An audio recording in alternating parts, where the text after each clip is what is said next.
No matter which race, which culture, which religious upbringing, whatever a person is, they all dream and they all have the same experience when they dream.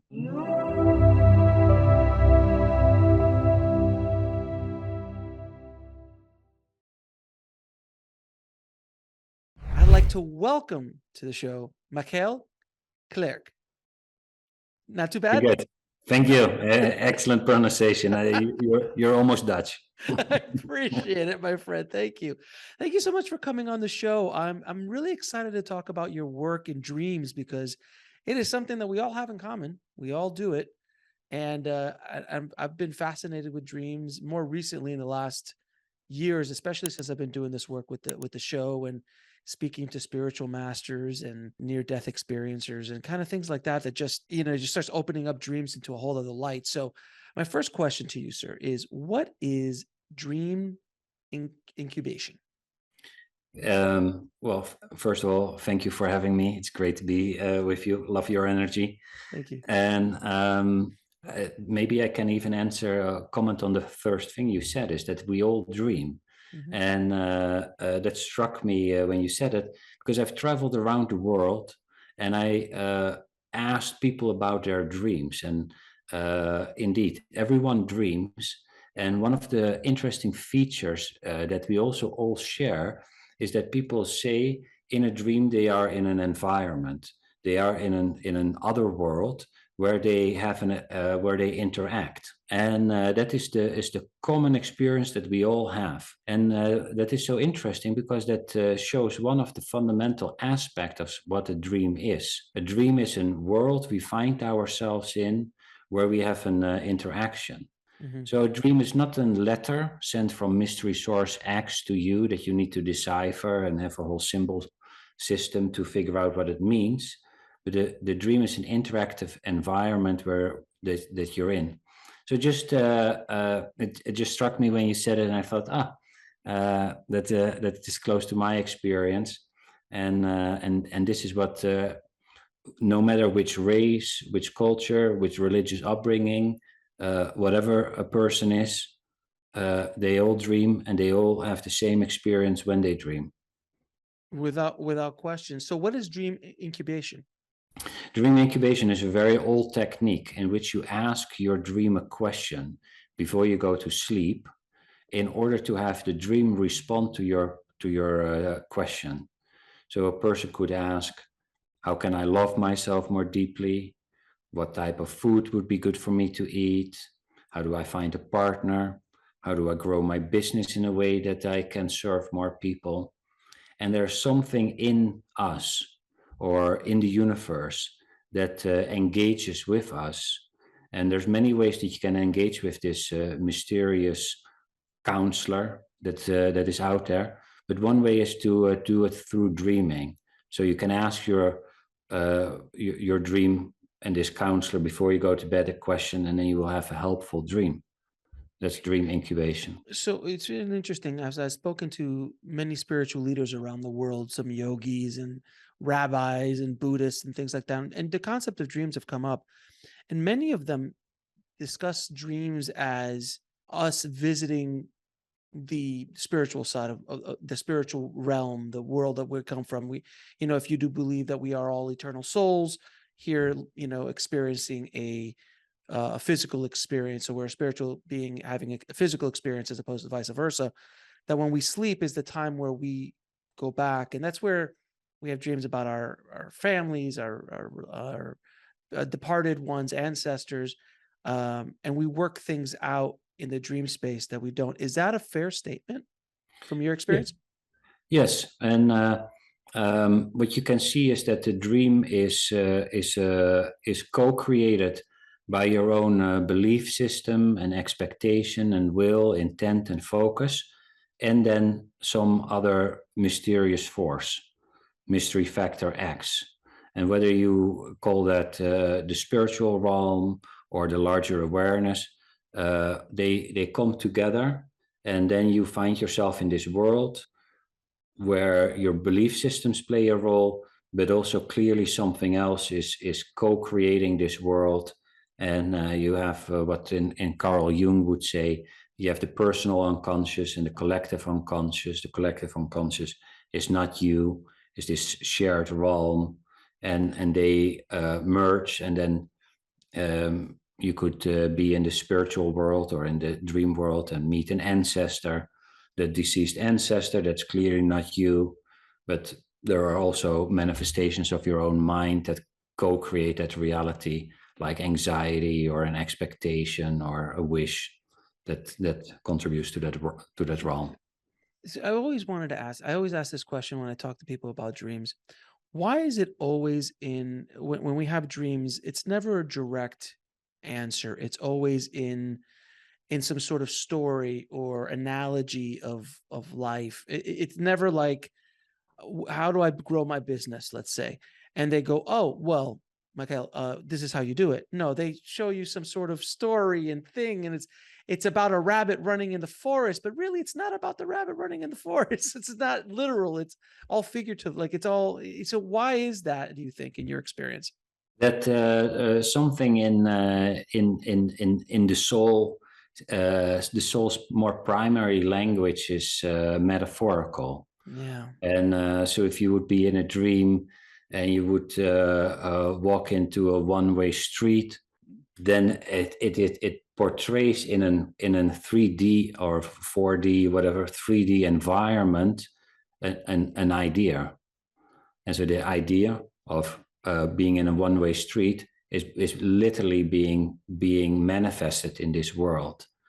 And so the more poetic, metaphorical notion of the deep soul plays out in this world. But once in a while, the dream is very direct as well. And what you will see in this dream incubation, if you ask your dream a question, a number of dreams give you a direct answer. And but that is also because instead of just waiting for the dream to tell you something, you turn towards the dream, say, hey, dream, I really need some help with this issue here. And then you see that the dream has a tendency to focus in, and more often, sometimes we'll even literally with a voice tell it, or it's not as metaphorical as the rabbit in the forest, and then having to think about that. It's really interesting too, because even when I have dreams, sometimes I dream often. Actually, I often dreams. I do remember them too. Not always. It's tough sometimes. Sometimes it's the signal is loose, as they say.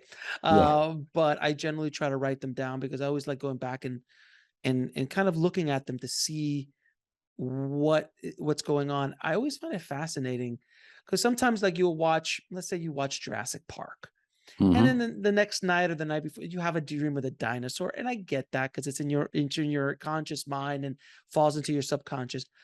But every once in a while, a dream will come up and they will pull things from the archives, just people you haven't even thought of in 2 decades, show up with a message or some sort of event or some sort of thing.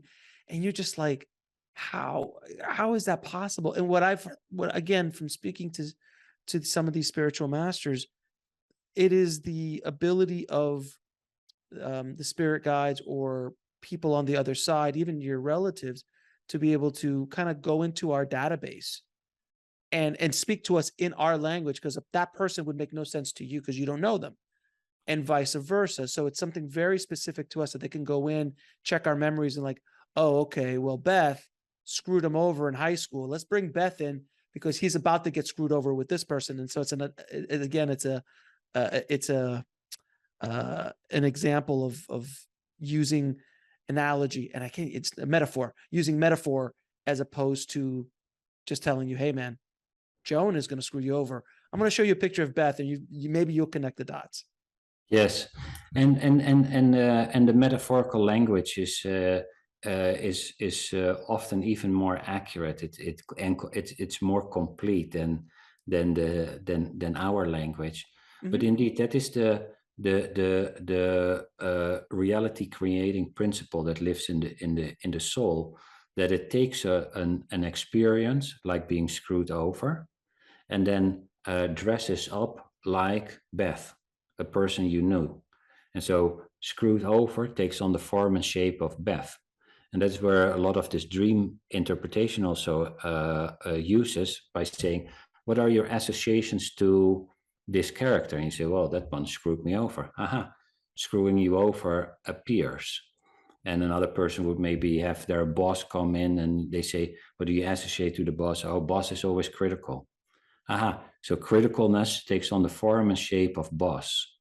And that is what I meant a little earlier with your beliefs and experiences take on forms and shape in the dream environment. And that is how your own soul co-creates this reality. Yeah, it's interesting because I think you're right, because the concept of the example of Beth being someone who screwed you over. By the way, I never had a Beth. I'm just using her as an example.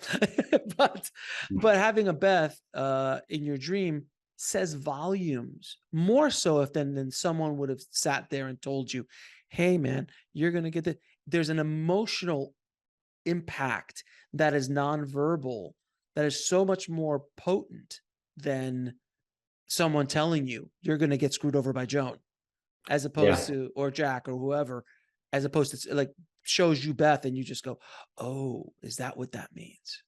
Yeah. And if you slow down a dream and move a little bit away from only interpretation, but you would sit in the dream and you would go back in the dream, slow it down, and then notice that you're in this environment and there is this dream bath walking. And by just observing this dream bath, you get the experience of this energy. You can sense the energy.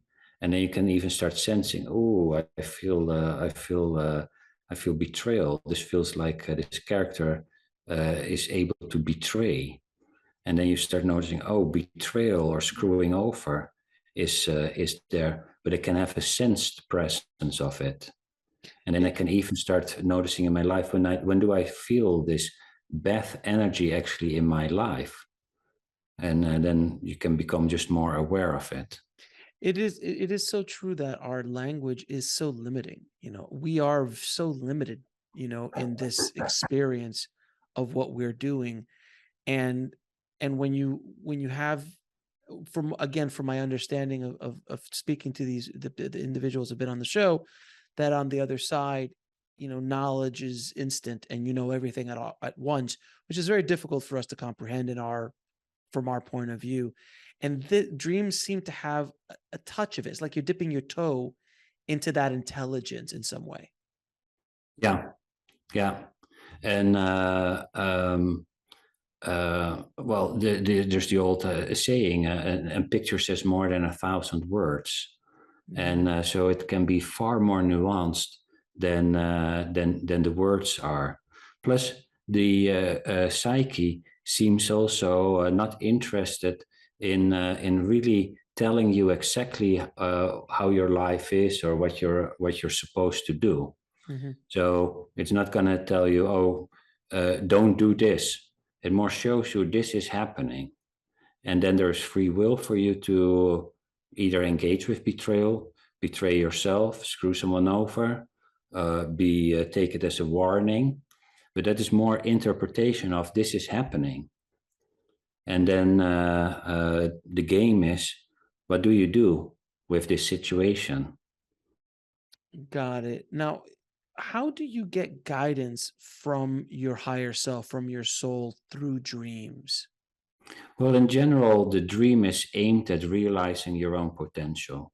So just like the rose seed becomes a rose and the acorn becomes an oak, our own soul comes into the world with qualities that want to realize themselves. And so this realization is pre-configured in your dream. You daydream about things that in day-to-day life that you want to achieve. And so your dreams are already pointing towards the direction that your life flows into or towards to. And so that is how you can get that is how dreams in generally are aimed at the realization of who you are, and so have a guiding quality. And if you really want to make the most use of it, you can also say to the dream, I know that you often just spontaneous help me, but I have here an issue with. What's playing out between me and Dad? How can I, what's a limiting belief that I have? How do I deal with this anxiety? Because if you have a heartfelt question, your dream or your soul or your spirit guide or the ancestor or the larger awareness is interested in helping you become you and helping you to realize who you are. So any question that has relevance to that, it will help. If you just say, "Gosh, what kind of car did my neighbor buy last week?" The dream is like, "Who cares?" But something relevant to your path, your dream wants to help you, and so it comes spontaneous. But if you turn towards it through dream incubation, you can speed up the process. So, what does dream incubation say about nightmares, about bad dreams, things that really affect us and, and just scare the hell out of us in many times? Yeah. Well, naturally, when we have a nightmare, the first question is, how do I get rid of it? I don't want this. Right. And yet the nightmare is in this larger frame of the psyche trying to realize itself, also trying to communicate something to us. Usually there is too much or too little fear. And so sometimes you might be negligent, and then you'll get a scary dream to just awaken you. So a certain way, nightmares try to awaken you to where you are, and either with too much or too little fear. And if you have a monster chasing you, the monster 9 out of 10 times wants to tell you something, wants to share something, is a quality of you. And you can easily see this in lucid dreams, dreams in which people get lucid and aware that they're dreaming. And it happens regularly with nightmares. People go like, "Ah, that monster again." And then they turn around and say, "Monster, why are you running after me? What do you want?" And then recently someone said, "Oh, the monster said, I'm a discarded aspect of you." Oh, I'm just ignoring some part of me that tries to come close, and I'm scared of it. And therefore my brain starts painting it in as a monster. I don't want it, but it's part that belongs to me. And I only get rid of it by integrating it and not by trying to get rid of it. And that's with almost all the nightmares. So nightmares are really important dreams for personal growth. That's really interesting. And you mentioned something when you were talking to the monster. Most dreams, at least from my experience, don't have volume, don't have actual dialogue. Since I come from the movie world, dialogue like in a scene of a movie. Mm-hmm. But every once in a while, there is full-blown conversations that happen in dreams. So from your research and experience, what does one mean versus the other? Well, what you see is that, well, first of all, indeed, this happens that you can have whole conversations with dream characters. The dream characters that are the Beth, that are more or less a thought form or an energy that we have that presents itself like Beth. With those, you cannot have very great conversations because there's not a lot of internal substance to it. But if you would meet a spirit guide or a being that lives in the world of dream, they have an awareness of their own, and they know things, and you can have whole conversations with them. So if you have conversations, it's almost always with characters that are residents of the dream world. Now there's a dream that I've never forgotten. When I was a little kid, I had this dream, and I always found it very interesting. Yeah. I'm not going to ask you to check out explain what the dream is, but I just found it really interesting because it was the first it was, I think, one of the first times I remember I became lucid in the dream. Oh. I must have been 12 years old maybe, and we lived in an apartment, and I was in my apartment, someone knocked on the door, and I opened the door, and there was this huge dark figure in a trench coat, faceless. Hmm. And at that moment, I became lucid. Hmm. And I said, "Hey, I'm in this dream. I'm going to take control." So I went to kick him in the balls, Mm-hmm. and he blocked it. And I said, I'm out of here. And I woke up. I just never forgot that dream. It was such an interesting thing, but it was the first time I became lucid in a dream. And I wish I could Yeah. become more lucid in dreams. I've had lucid dream experts on the show before, and it's a process. What do you know about lucid dreaming, and what if with your research and experience? Well, I love your dream, and and it's such a great dream. And with the knowledge now, and if you would have this time a dream in which you become lucid, and that you're an adult now, and but even when you're young, you could do it. You could instead of kicking it in the balls, you could just say, "Who are you? Why are Right. you here?" Because when you wake up, you'll be safe. It could do whatever it wants, and you'll wake up, and there's no problem. So it's not like in this reality. If you would encounter a crocodile, don't put your arm in it. In the dream, you can do that. Have the experience. It might hurt a lot, but you will wake up fully intact. And plus. Who knows what this character, why this character knocked at your door? Did it want to tell you something? Why did it come and visit you? And the little you and or us, when we see something like that, it's like, go away. Right. But who knows? Maybe this is who he is, what he has to do, what he has to suggest, to offer, contribute. Just because it's different, it doesn't make it bad or malicious. So that is one. And so for everyone that has a dream like this, or wakes up, becomes lucid in a dream, ask your dream character, "Who are you? What brings you here? Do you have anything to tell me?"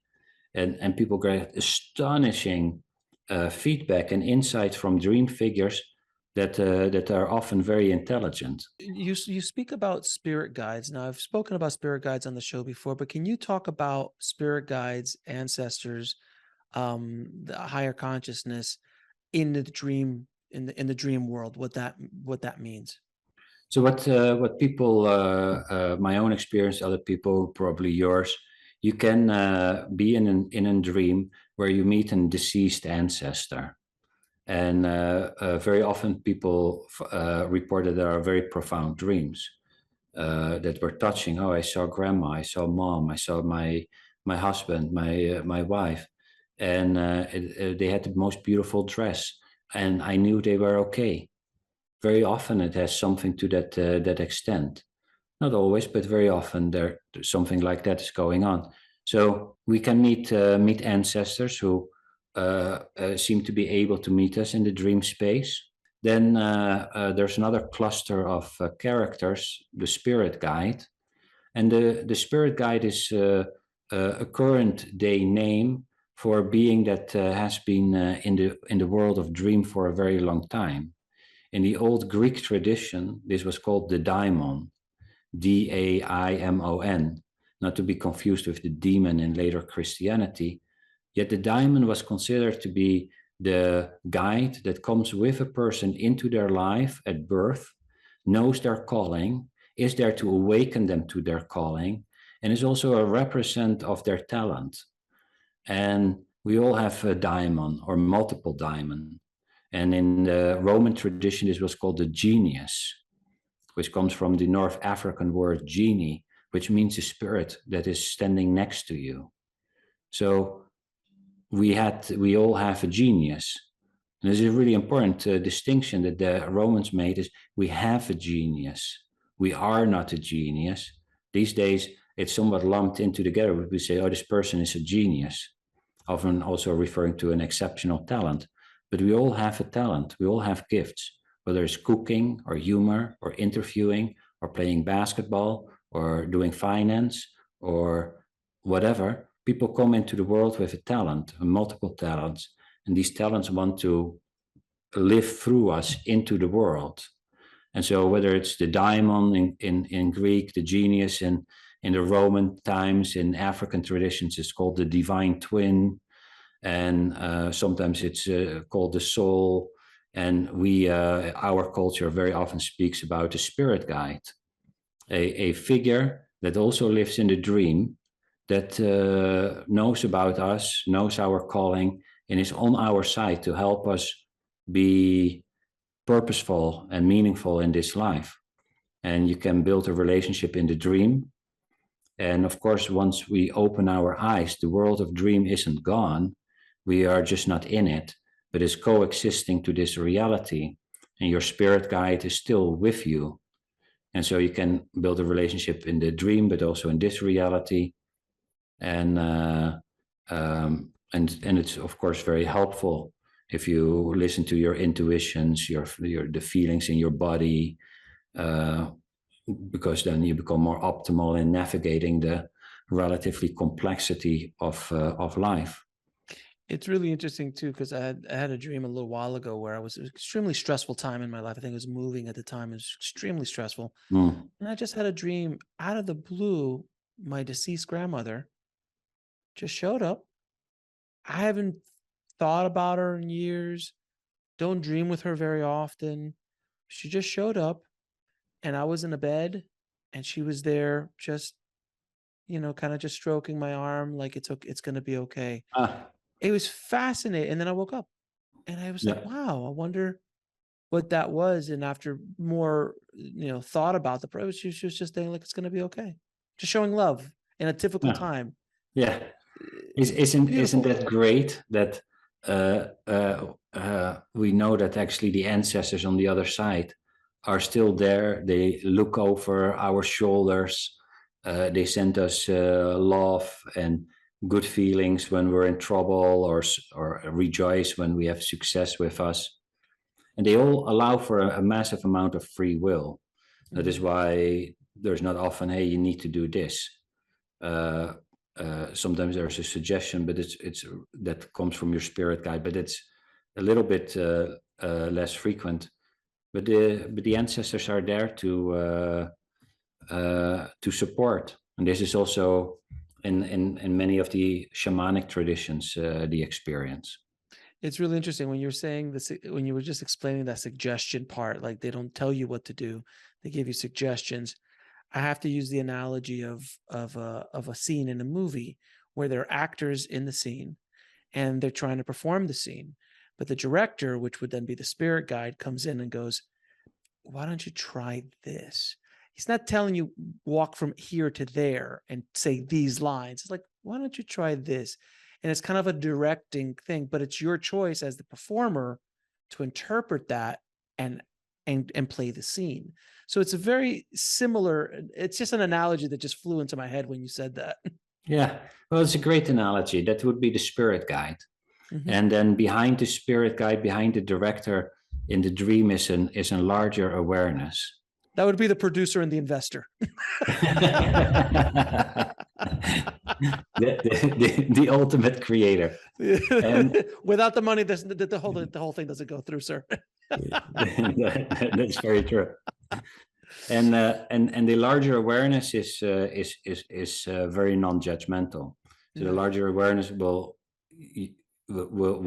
support you, will give you support. But if you do left or right, it doesn't matter to it. But your producer is more aimed at making sure you stay connected to your calling. So if you're an actor and you're starting to be a banker, you might feel a lot of anxiety, and that is just your producer telling you, "Hey, you're on the wrong path." Right. So the director is the one kind of guiding you, like, you're going, I don't want you to play this scene as a comic. Don't to play like this Jim Carrey. I need you to play it like Meryl Streep. Yeah. So it's very different ways, but yeah, it's just an interesting idea that kind of flew into my head when we were talking, and I pay attention to those things especially in these kind of conversations, because this information goes out into the world. So when something like that does come to me in the middle of a conversation, I always like to just bring it up and see what you have to say about it.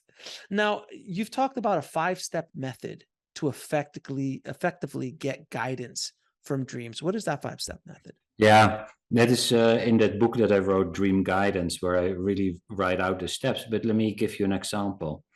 Um, in order to dream incubation, it's very simple, ask your dream a question. And it is that simple. But to really effectively do it, I looked at all these cultures around the world that did it, tested it, and then distilled it to something we all can do. And recently there was a man who had been in a marriage for several years, left the marriage, and after a while felt, oh, I'm ready for dating. He started dating again, didn't really flow as well as he wanted, and so he came to me and wanted to do a brief depth series, 8 times work on a specific issue.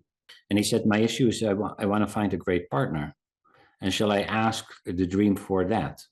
I said, well, it's very open, but that could be. But then he reflected on it and he thought, well, what I really want to know is what is my biggest obstacle in dating? Because I do find here and there a person, but I feel there's an obstacle that prevents me from deeply connecting.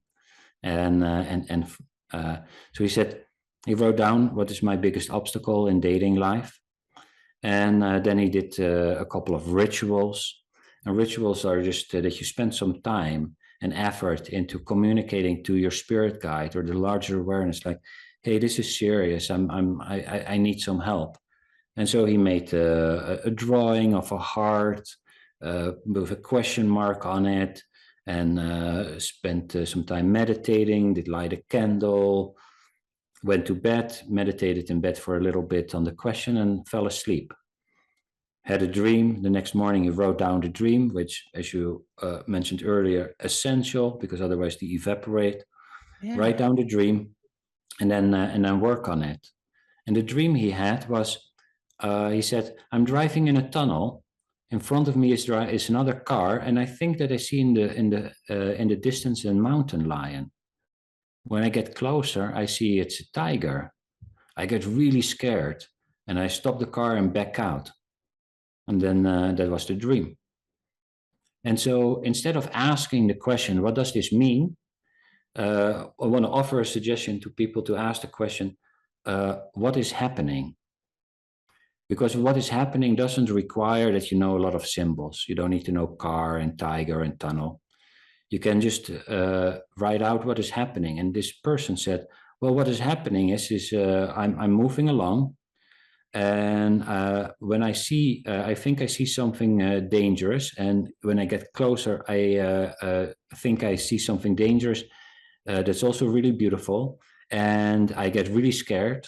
And when I get scared, my impulse is backing out. That's his dream. That's his dating life. That is what happens. That is his biggest obstacle. And he said, gosh, yeah, I know this. When I get too intimate or the partner is really beautiful, I back out. Now he can start working on that. And that's how dreams can help a person. Why is it that when we dream, if we don't write it down, it's gone by the morning? Sometimes like in the morning, I'll wake up in the dream and I'm like, that half dream, half asleep, half awake moment. And I'm reviewing the dream in my head and I'm going, I got to remember this. Okay. So it's the guy with a jacket and I kick him the ball. So the guy with a jacket, I kick the ball, and you repeat it. And you're like, I'll remember. And then you go by your business in the morning and then you're like, I think it was a guy. Yeah, Right. right. What was he wearing? What happened at the end? And by the end of the day, you're just like, I know I dreamed about something, but I just can't remember what it is. Why? Yeah. From your research, why is that? Yeah, that is because at night when we sleep, our short-term memory goes offline. It just stops working very actively, and it only kicks back online when we wake up. And so it hasn't to do with intelligence, willpower. It is not. It's not storing. And therefore, what you do really well initially is you repeat the dream a couple of times or several times, because that makes it store. Then at least it gets stored already a little bit, and then you write it down, and then it gets stored. and then your memory is back, and you will remember it. But that is essential, and I still have it too. I wake up once in a while. My gosh, I know the research. I've read the scientific research about it, the experience, and I think, oh no, this one I remember. And It's at noon it's like, oh my gosh. there are certain dreams that, though, even when I wasn't writing them down, they stuck. Yeah, And I think a lot of those times they're very emotional. right. They attach to you in an emotional sense. Like that. I mean, I'm talking about a dream I had when I was 12 Yeah, today. And because at the time it really was an emotional, it yeah, just stuck hard. And I could, as we're talking, I could probably bring up 5, maybe 8, 10 different dreams I've had over my life that I can still vaguely remember. But it's, I think the more emotional they are, yeah. You're spot on. It's mhm. the emotion. It's emotion that is correlated with memory. So when an event is very emotional, we will remember it. If it is not, it's not. We actually dream 2 to 3 hours each night. So if you look at at all the dreams you had between 10 and now, uh, years, Oh, and 10 because 10 were super. It was the freaking monster. It was the exciting, ecstatic experience, something like that. It was locked up in jail. Like, oh my gosh. right. Or you're drowning, or you're falling, or Yeah, which yeah, also I wanted to ask you, that's that concept of, if you die in a dream, you die in life. That whole, Freddy Krueger vibe yeah, yeah, of the dreams. But I don't remember ever. I've had dreams that I vaguely remember dreams that were dangerous. Maybe falling. I think we've all had a dream of falling at one point or another. I yeah, think we've all yeah, had a dream of flying at one point or yeah, another. yeah. Falling off of a building.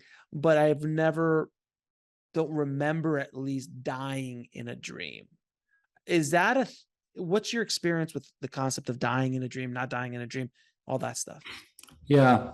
Well, to comment on the first one, they've done research on the most common dream themes: flying, falling, losing teeth, not being able to get to the steering wheel.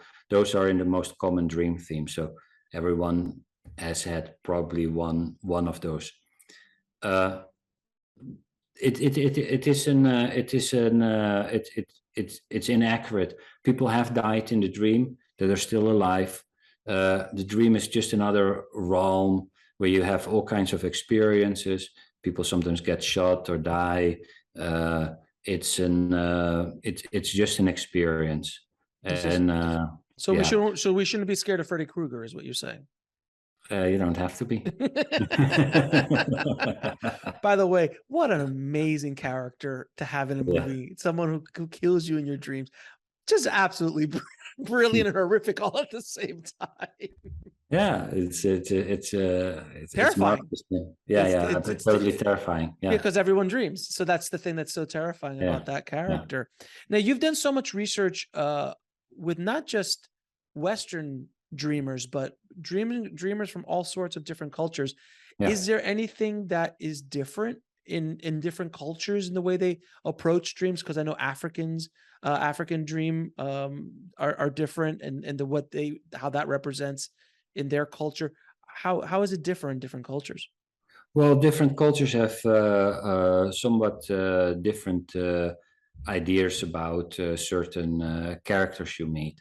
Like one culture sees the snake as healing, and the other thinks it's the devil. That's also why these dream dictionaries have some merit, but don't truly work, because it's for a big. It's as you already said. Part of your dream characters are your own memory base taking on form and shape, your own experiences taking on the Beths and the Johnnies of the world. And then there are some overlap in what certain characters do mean, like the old wise man. Then you get more to those Jungian archetypes, but even that is somewhat broad. Uh, in Africa, like in West, in somewhat classic Western, it's very interpretive. I have this, and this says this about my personal life. In Africa, I've worked a lot with in South Africa, because I was born in South Africa, with the indigenous healers, and it is very much about what does ancestor want, and how do I build a relationship with my ancestors and my spirit guides, and what do they show me in the dream, and I enter into a different realm that has nothing to do with this little self. I am connected to a larger ocean of a spiritual realm. So it's different. In Tibetan Buddhism, the goal is not so much the interpretation or the work with dreams, but through dreams get an understanding of the nature of reality. And ultimately, it's one of the 6 paths to enlightenment, because you go through the dream to the stages that are behind the dream, and you learn how your own mind is co-creating reality. And just like it paints in the dream Beth in a certain way, you see a whole world in the dream. Now, this reality is created in somewhat similar ways, and your own mind paints a big part of your reality, and a big part of how your expectation and willpower and intent and belief system form the color by which the dream is made, but it's also the color by which you actually see this world. Because what you see in this world is really your own mind. You all see it, your own soul. And what you see is not literally out there. You think it's there, but it's all here. And the paint it uses to create what you see is based on karma, complexes, or these belief systems, expectations that you have. And once you see that, you can start working on seeing through it, or relating differently to your own soul, your own mind. And then in the Tibetan tradition, you step through it, and then you get in a state that lies behind it, and that's then eventually you get into a real enlightened consciousness, and that's completely different than Africa or our Western tradition. It's really interesting, because I love what you're saying about that we create our own experience and our own worlds here, just like we do in the dreamscape. Because I always like using the example, because people ask me that all the time. I was like, what do you think is, how are you going to approach what might be coming down the line, like, an economic disaster, possible war, environmental disaster? Like, how do you approach that? And I said, and I told the person who asked me that, I said, well, I think it's really interesting, because I think the reality that we create is purely based on how we see it. In the Great Depression, one man lost his entire fortune and jumped out a window. In the next office, somebody was making a fortune.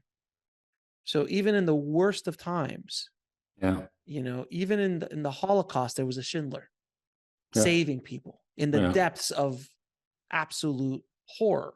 So there's always a way. There's always, when one's having a bad day, someone's having a good day, and I always love using the example of that good and bad are very relative perspectives. There is no true good or bad, quote unquote, because it's all about perspective. So if I get into a car accident with you and I had a bad day. But when you and I take our cars to the mechanic, they're having a good day. Well, but it's a bad day for us, because our judgment is understandably so, but is saying I like this and I don't like that. Mm-hmm. And if you stop judging the world, Right. it's all experience, and then indeed there is no good and bad, and then there's just how do I relate to reality. And because what happens. If a tree yeah, falls in the forest and happens to kill somebody, it's not a bad tree. It's a tree that happened to fall. Yeah. and that person was in the wrong place at the wrong time. The tree is not evil. The tree is not bad. It is unfortunate from the perspective of the loss of someone that we care about at that Yeah. moment in time. Yeah. But it is what it is. And if you look at things like that, the world changes a bit. The world changes radically. It's really difficult to give up your judgments on the world. Oh, so hard. We judge everything. And I think why do you think that is? Why do we as a species constantly are judging others? And I mean, when we say that, I mean, like even Aborigines and people in the Amazon, there's jealousy. There's all of these kind of things that like, oh, she's got this or he's got that. Why is that? Why is that so inherent in our species? Well, we know it's there, and it is also, if you're jealous, it's you don't want to feel it, and it is painful, and so you want the outside world to change so that you inside feel well again. But if you actually know that the jealousy resides within you, you can start relating different to the jealousy and work on that to release that, find a different way. Because then you don't have the outside. Then the outside world, first of all, doesn't have to be judged, and doesn't have to be. You don't have to change reality out there, where it's really the reality inside that you cannot deal with. And that then starts causing judgments and likes and dislikes. Yes, because go ahead. I'm sorry. Well, if you can find a different way of being with jealousy or sadness or anger or happiness, then it does not matter as much what the outside world is doing. Yeah, it's as they say, it's like when you're angry or you hate someone, you're only hurting yourself. You don't. The hate lives in you, Right. and it is you who thinks that other person should be different, and you're not. Maybe that is true, maybe it isn't, but you have all kinds of judgments, and you don't like feeling the pain, and therefore you have hate, and so you're already not capable of dealing with pain that lies beneath that. And if you were better capable of dealing with pain, that person was a terrible person, was just that person did something very terrible, but it wouldn't cause this hate in you. Now, can we talk about the importance of the question? Yeah. The importance of the question, not only in our dreams, but in our lives, because it's people always ask, like, what is the answer? I go, no. I always say, what is the question? And I've heard that from so many different gurus and self-help experts and all these kind of people, because we always want the answer, but the answer comes only when you ask the proper question. So first, what's the importance of that question within the dream world, and then also within our reality, in our normal reality? Well, I love that you say not what's the answer is not so important. What's the question? And Einstein also, like many of the gurus, famously said, if I have a problem that my life depends upon, and I've got 60 minutes to figure it out, I will spend the first 50 minutes figuring out the right question. Because once I know the right question, I can solve the problem in 10 minutes. And so many aspects of life hinge on asking great questions, whether it's the relationship with ourselves. Why can I not lose weight? Right. Very unhelpful question, because your mind starts saying, well, because you're an idiot, you're dumb, you've never been able to do it, and blah, blah, blah, blah, blah. Unhelpful question. How can I lose weight? Is already better. Your mind does respond different. Interpersonal, it deepens intimacy to ask really great questions that you want to know. That is where you really can connect. And also with the dream. If you ask the dream a great question, the dream will answer your question. It's like ask and you shall be given. But ask better questions and you get better answers. And so you want to spend in this dream incubation technique a lot of time thinking about what kind of questions shall I ask? What do I really want to know? And many, like in the Jungian tradition, they look at fairy tales and mythologies for psychological patterns. And what they see is very often the task of the hero or the heroine to accomplish the task, to lift the spell, hinges on asking the right question. And in Parsifal, that mythology from the Middle Ages, Parsifal was in the castle and needed to ask the right question that would set free the king and the whole kingdom. And so when he asked, whom does the Grail serve? The whole castle erupted in cheers and were excited because that was the moment that the spell was broken. And a great question brings us in a new state of consciousness. It transforms the old problem, and we find a solution in a different state of consciousness. So asking great questions is often a prerequisite for transformation and reaching different states of consciousness. And what I noticed in the dream incubation technique is the people sometimes say, it doesn't work for me. And then I would look at, what did you ask? Oh, I want to know how I get rich and find a beautiful wife. All right. Two valid desires, but two questions in one, very difficult for your dream to answer. And how do you know which part of the dream answers to one or the other? And yes and no questions aren't good, and very closed questions. Should I do this? Especially if you know that there's a lot of free will, and the larger awareness, there's no should. And should is very, very punitive in element, as if there's one right thing. Now, you can go left, you can go right. But if you say, what would it look like for me to go left? Then the dream will show something. Or even, how will I feel going to this city? Well, if you see a burning house, a car crash, not going to be a great experience. If you see flowers come out of the ground, sunrise, looks like a good experience. So finding the right question, essential for relationship with self, relationship with others, an essential ingredient in dream incubation, because the dream will answer you, but the better your question is, the better your answer. It's kind of like that, like so many people ask the question, how can I be rich? Yeah. It's a horrible question. It's like, what can I do to find a job, or what business can I build to generate more revenue? What can I do to change this or that? It's you have to really start thinking about how to construct the proper question. Because if you ask in your dream, if you dream incubation, you ask, how can I be rich? It's way too broad, and it's not a good question. Whereas for multiple reasons, because the dream wants to help you become yourself. Mm-hmm. And so not everybody is, first of all, meant to be rich. The other element in it is, why do you ask that? What is your motive?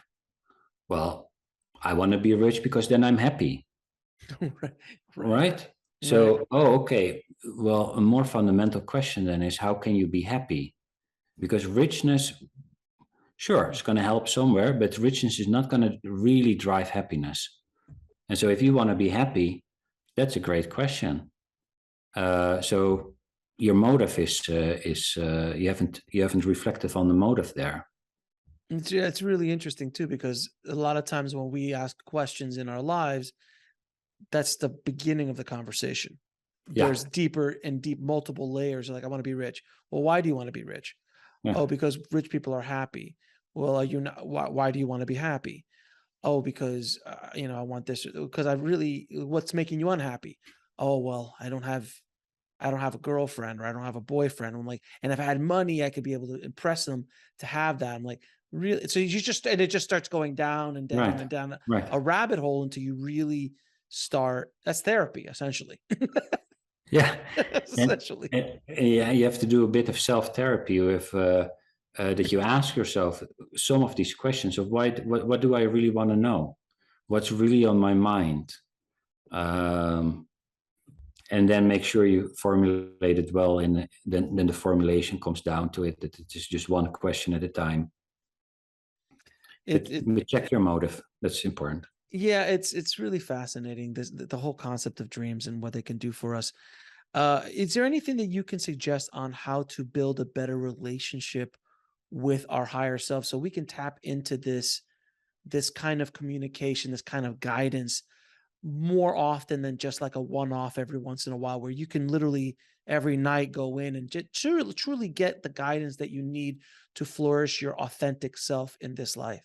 You can people can just start by writing or talking and saying higher self, larger awareness, God, divine, whatever name you want to give to Bob. it. Bob. Bob, I listened to this talk today. I learned that you seem also to help and guide through dreams. This is great, because you can build that relationship in and through dreams.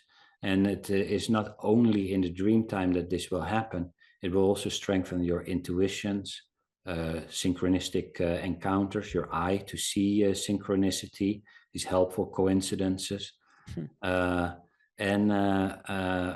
just write to the dream or talk to it to say, higher self, I've been anxious a lot lately, and I don't really know why. If you know why, then you don't ask what causes it, but then you say, how can I deal with it? And then your dream will come up with a suggestion.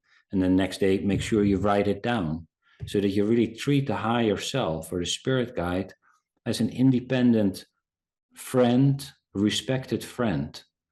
And if it gives you a suggestion, even if you don't get it right away, write it down and then thank it. Say, I'm so thankful you gave this to me. And most of the time it makes sense after a bit of puzzling. If it doesn't, you just say, I'm grateful that you think so highly about me. I still didn't get it. Let's do this again. And dumb it down for me. But then you build a relationship, because it's very relational. Old tribes already noticed that if they listened to their dreams and followed up on it, they got more dreams and better dreams.